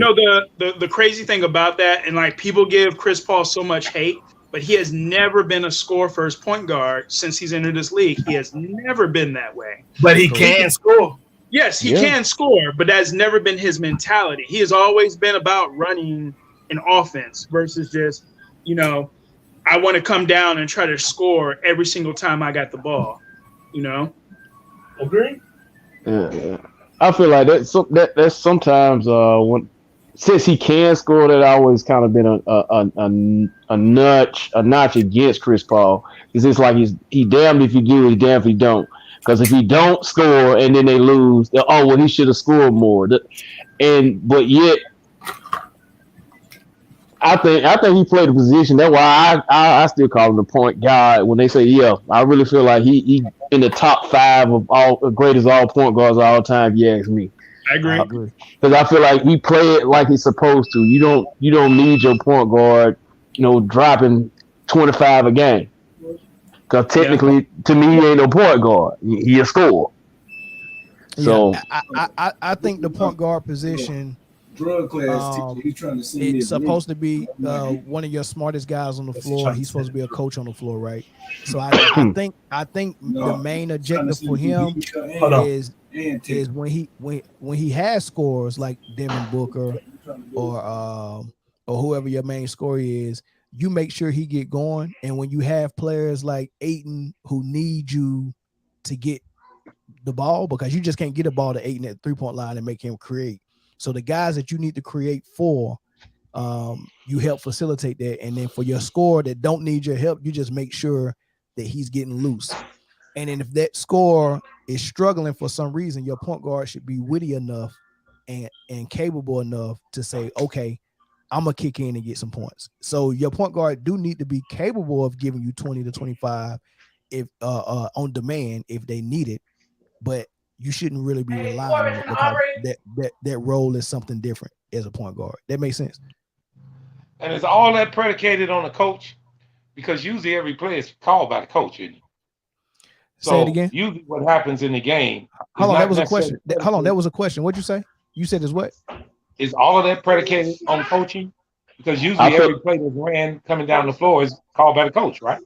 Now I feel like that's the pedigree of the point guard. Yeah, I think you're talking about football. That's why I said your point guard need to be a coach on the floor, because the coach has installed the offense, and your point guard should be able to dictate the flow and feel the flow of the game and know what needs to be done at that time. Because hey man, I just seen Devin Booker hit 2 shots in a row, so I know I'm gonna go ahead and call this down for him and get him a third shot for a heat check. That's what a point guard does. You don't need your coach to do that.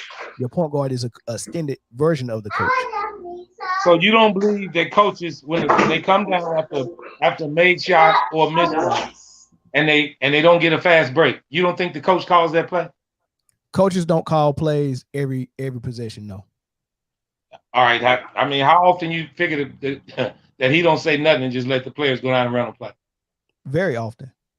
Yeah, like most coaches, like they have a game plan. Well, hold on. Most coaches, they have a game plan, and like you said, they bring it to the point guard. This is what we want to focus on for this game against this team, and it's up to that point guard to decide how best to use that plan. And if it doesn't work, the coach can't be in there right away to change things on the fly. So you got to have a point guard who understands, like, okay, we can't run this certain play because this man cheats over.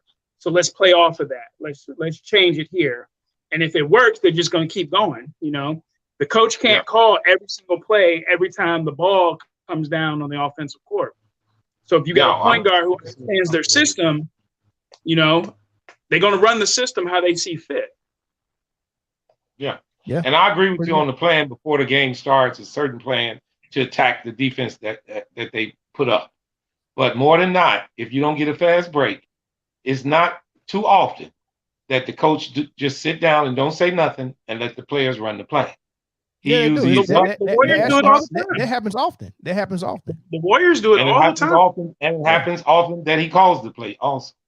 No, they both can't be often. One got to be often. One got to be sometimes. They both can't be often. Like, all right. So put it this way: we've seen Steve Kerr actually go sit at the end of the bench and give Draymond and Curry the clipboard.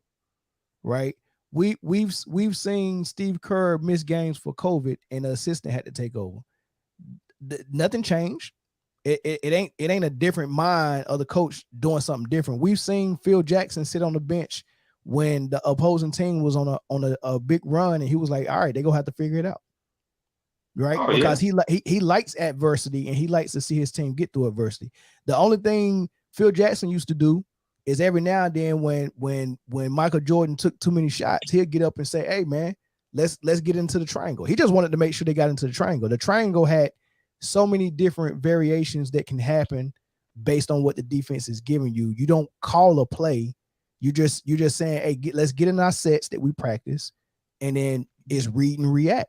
It ain't no set play like we're saying, all right, we're going to do this. No, that's not what it is. Like some teams have a free-flowing offense, San Antonio, Golden State, the triangle offense, that they're just actually getting their sets, and then, you know, you read and react. Now, as far as Luka, they don't really have an offense. It's just screen and roll, and 4 people stand at the 3-point line and wait for a pass. What play you need to call for that? That's whatever. All right. Did Luka design that, or did the coaching staff design that? Luka. That's not Jason Kidd's offense. So you believe that? They came down from Mark Cuban. Yes, because from observation, I see Rick Carlisle, who has a free-flowing offense like San Antonio that he ran with Dirk.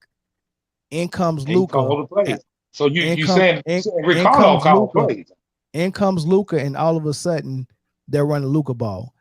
Carlisle quits, and here comes Jason Kidd, who also does not run Luka ball. All of a sudden running Luka ball. There's only one common denominator, and it's Mark Cuban and Luka.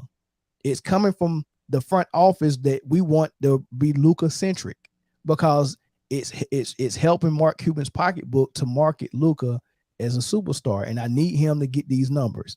It's not about win. They want to win, but they want to win with also Luka being this mega star. I believe that. That's exactly what it is. That's like exactly they're putting Luka in the best position to be successful. Because even if you go back to his EuroLeague games before he came over, it's almost the same style. At the top of the key, shooting threes, getting screens set for him. The only big difference is now is like they don't want Luka to work that hard, with the ball. So yeah, we're gonna screen him off and get a big, and you go to work.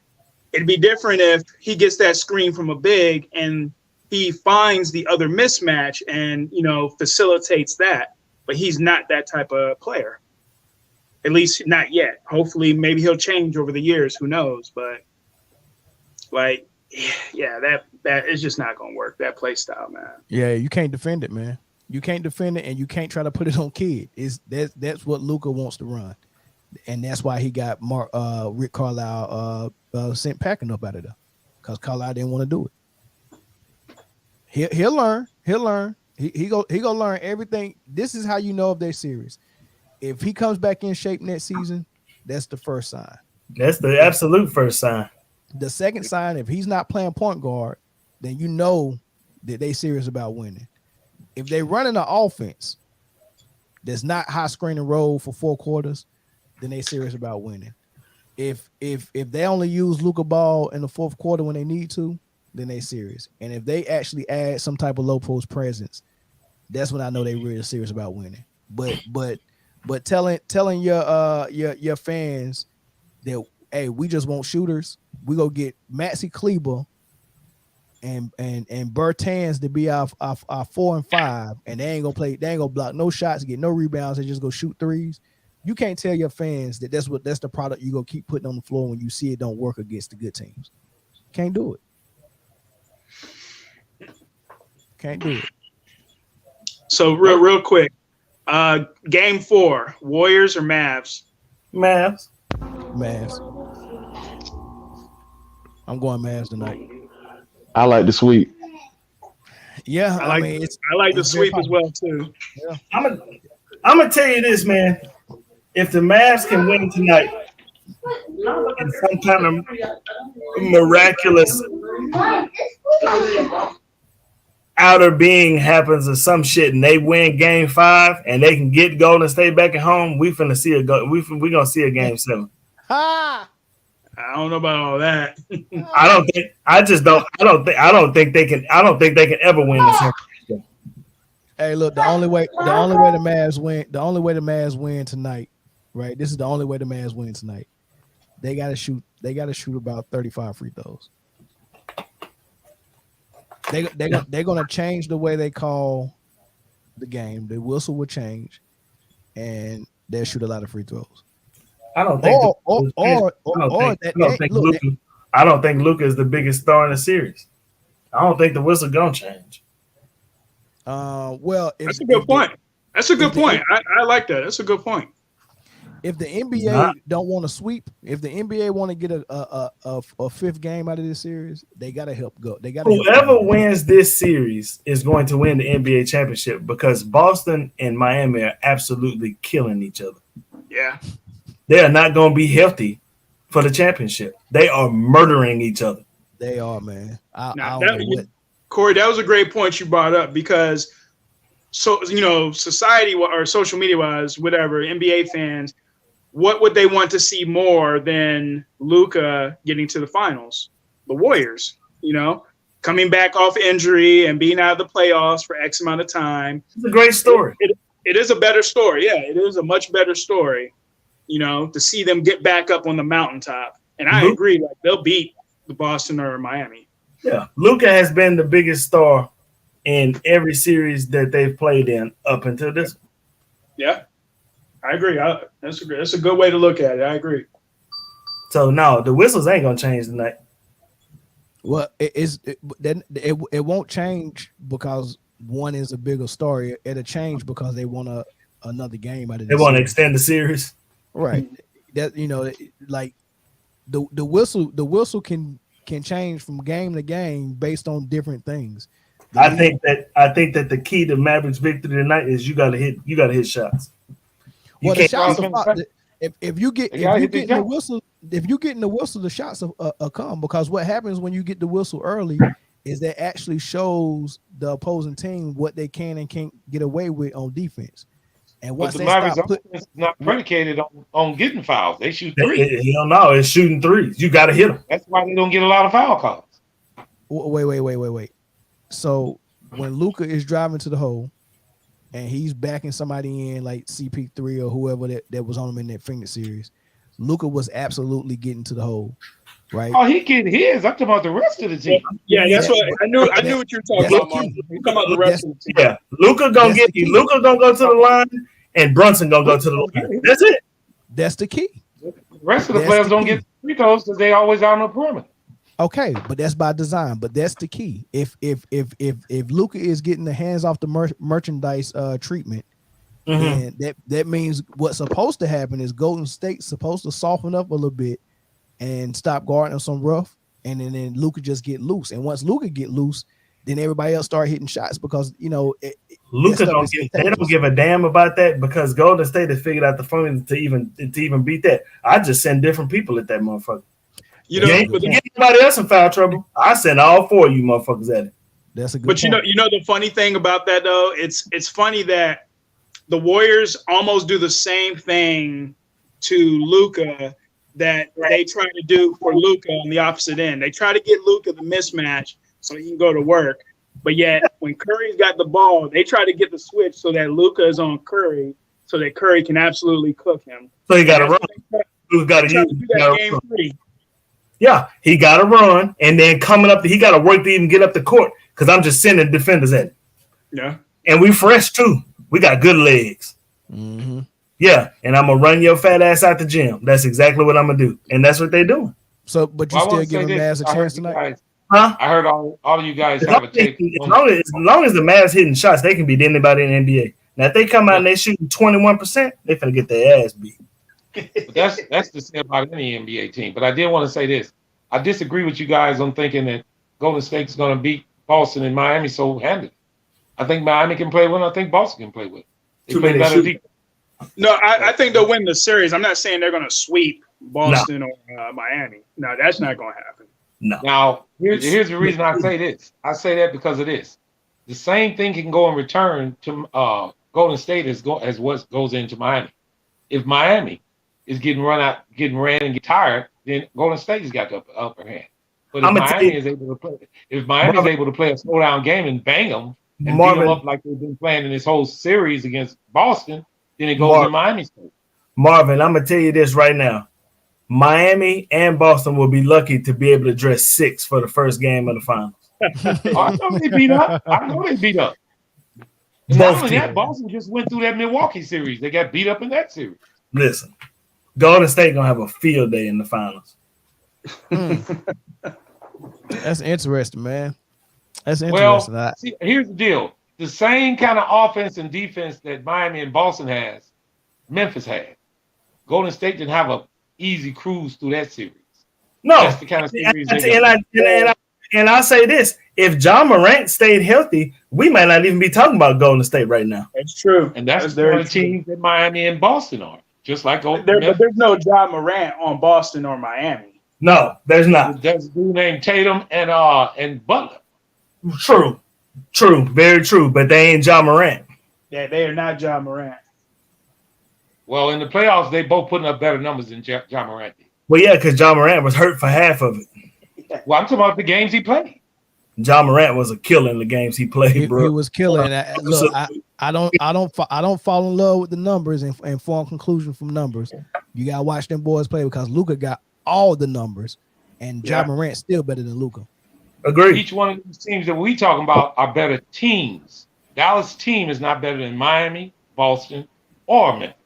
They're a better team because they run a better offense. The Dallas they got better players. They got better players around. It's not the players, man. It's not the players. Dallas could be just as good as those teams if they play a better offense. Dallas I agree with their offense. Their offensive is a really good. Dallas is a really good team. They just play a shitty offense, man. Yeah, think about this. It's true. Think about this. The best player on Miami is Jimmy Butler. Best player on Miami is their defense.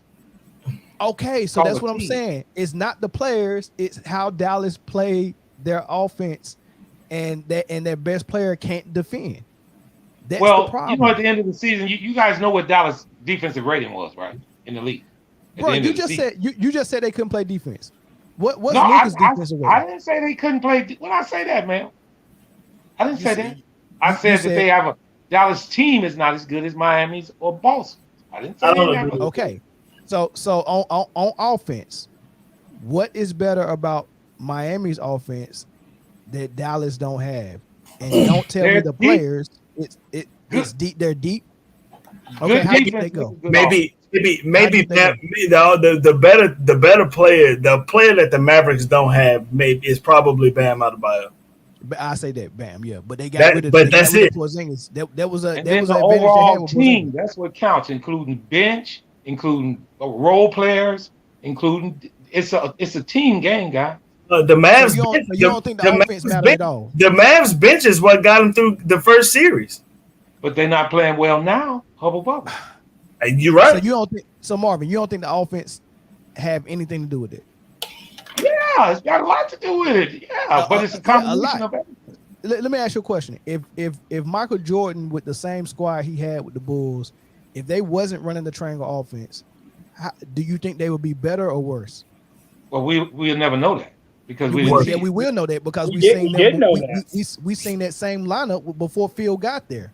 Yeah, when Michael Jordan was averaging 35, 9, and 9, and they was losing in the playoffs. Yeah. Oh, you talking about previous? Yeah. Well, yeah. And the philosophy of coaching definitely makes a difference. Yeah. That's why I said the offense, right? Okay. Offense, well, that's what I mean by philosophy. The biggest difference between Miami and Dallas is the offense they run, not the personnel. I believe it's got a lot to do with. See, Boston and Miami get a lot of their offense through their defense. So if you're getting fast break points off of turnovers, then your offense looks better. I think we solidified that the Mavs ain't getting no fast break points like that. Yeah, because their defense is not playing well. But Marv, what he's trying to say is Luka will stop. What he's trying to say is if you look at all the star players or the best players on the team, how many of those teams use their star players the way that Luka is used on Dallas? No, his usage rate is way more higher than anybody else. But that's the thing. But you look at these other teams, look at Boston, like Jason Tatum don't have the ball 24/7. They run an offense that, when he gets the ball in his spots, he goes to work based off the system that they run. Same way with Golden State. If you look at their offense, they're never really forcing shots. Everything just flows. So whoever has that best shot shoots. But with Luka, like Corey was saying, Luka has the ball. He is controlling every aspect of the offense and how it moves. It's all centered around him as to where the other teams, everything goes through a particular play style or a system where multiple guys are touching the ball before the shots even go up. And and a lot of that has to do with the mentality of the player too. And I agree that's where Luka is heavily flawed. Because if Steph is off, I'm gonna give it to Clay. Yeah. I'm gonna give it to Poole. I'm gonna give it to Wiggins. But they are willing passers. I'm gonna create and help them get on. If Luka is off, the Mavs are off. He just gonna keep doing the same exact thing. There's no plan B. And you both of y'all made good points, but I like what Mike said, pointing out the stars for Miami and Boston. They're running a sophisticated offense that is more team oriented, but on the other end, because Marvin said their defense actually helps their offense look good. If you look at the best players on Miami, which is Jimmy Butler and Jason Tatum from Boston, both of them are lockdown defenders, and Luka is not. Yeah, right. So if we're running a good offense and my best player is one of my best defenders, that's different than running Luka ball and Luka can't play defense. Agreed. Yeah. like I don't need, to me, honestly, I don't need Luka to be a lockdown defender to be effective, but we should not have to like if someone's playing and you're defending them, we shouldn't have to be able to run over there and double team said person because we know you can't do anything, which is what they were doing in game 3. Keep his fat ass off the guards. Yeah, you had them try to double team post and stand there.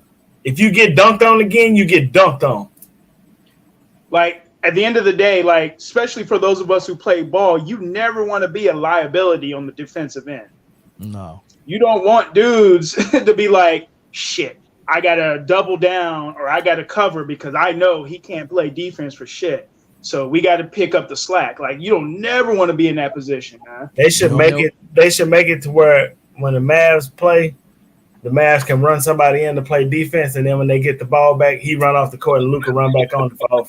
Ain't got like timeout for that. like hockey. Yeah, yeah, because you should never be -61 on your plus minus for a 3-game stretch. I believe. Yes, absolutely. I agree. It's not good this series, man. This shit looks terrible, bro. Yeah. They don't even look like they should be in the playoffs, let alone the Western Conference Finals. Hey, man, the refs carried them last series. Oh, my God, man. I'm done with that. Well, you know the game before this last one, they actually was winning that game and blew it, right? Yeah, they were 8 minutes not scoring. Hey, guess how they blew it, Marvin. Guess what the Warriors' game plan was on offense? Just guess. Guess who they was hitting shots on. Guess who they was hunting. Just guess. Just guess. No, that was hunting Luka. It was Luka season. So pretty much they would have won that game if they would have put Luka on the bench. Down by 26 too. Then I guess. If you up by 26 points and your worst defender is giving up bucket after bucket after bucket, you are better off putting him on the bench and putting a better defender out there and just holding the lead. Agreed. I don't disagree with that. They hunted Luka for 2 straight quarters after being down 24 points. Let's just hunt Luka for the rest of the game, and they just took turns. When the inbounds pass went in at the start of the third quarter, the Mavs were up by 26 points. When the whistle blew, when the horn sounded to end the third period, the Warriors were up by 4. You know what I heard happen at halftime? Huh. I heard Steph went in the locker room and put an oatmeal pie on Luka's he didn't put an oatmeal pie. You lying, man. He put a 6-pack. Don't lie. It was like whole beer. I know light beer, whole beer. It was a prison whole trick. beer. You ever went to your cell and seen that oatmeal cake on your pillow? I ain't never been to cell, boy. Well, hey, Luka ate that oatmeal cake, and they came at a halftime, and Steph told him, I want that same oatmeal cake back. And they just took turns, on him, man.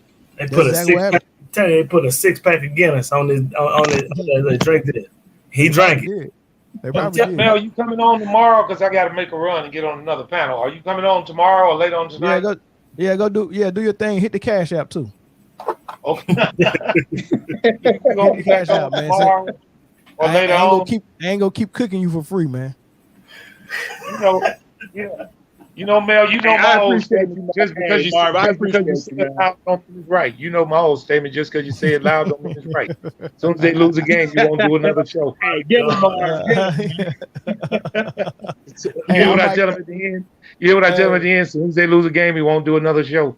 But just hey Marvin, I tell you what. I might even do a show tonight and bring my broom. Okay, yeah, that's what I was asking. Right. If they get swept tonight, I get on with you.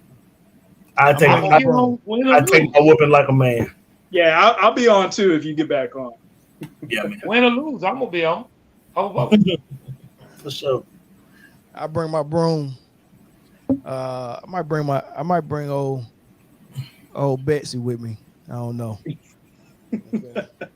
Boy, you stupid. I got a nice little broom for but we'll see, man. I hope them boys don't get swept, man.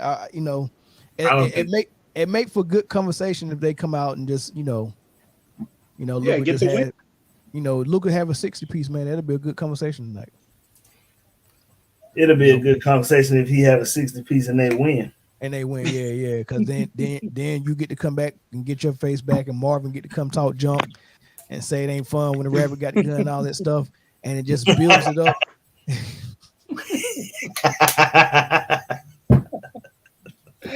just builds it up, man. Oh man, it'll be fun. But yeah, man, I just wanted to get on here. I wasn't even supposed to stay on that long, man. I really wanted to just do 20 minutes, man, and just say, hey, look, man, this is what I think the Mavs need to do, man. But well, y'all just want to do it afterwards. I'm gonna go ahead and watch. I'm gonna go ahead and watch about this. What they saying about this school shoot. Yeah, let me go see what's going on with this school shoot, man. This is ridiculous. Yeah, if you get back on, I'll be back on later. Okay. Sure. All right, bet. All right, fellas. Peace. Yep. All right, yeah.